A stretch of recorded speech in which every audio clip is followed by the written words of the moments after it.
ଏଠାକୁଲେ ତମେ ବଡ଼ ଦେଉଳରେ ଏତେ ବ୍ୟସ୍ତ ରହୁଛ ଯେ ଉଠିକି ଯାଇପାରୁନ।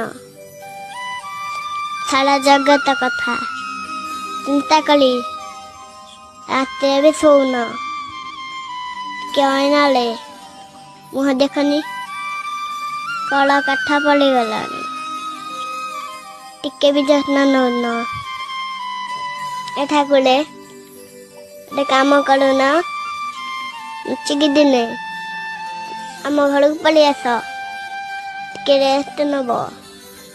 ଆମ ଘରେ ସିନା ଷାଠିଏ ବୋଉଟା ନାହିଁ, ହେଲେ ଟଙ୍କା ଟଣେ ଆଣି ଅଛି।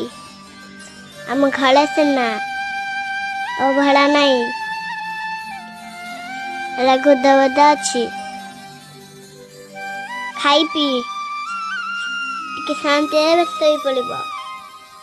ଆଉ ମୁଁ ତୁମକୁ ଟିକେ ମୋଡ଼ିଦେବି। ଯଦି ବଳ ପଣ୍ଡା ଆସି ଯଦି ଖୋଜନ୍ତି, ମୁଁ କହିବି ଆମ ଆଡ଼କୁ କେହି ଆସିନାହାନ୍ତି।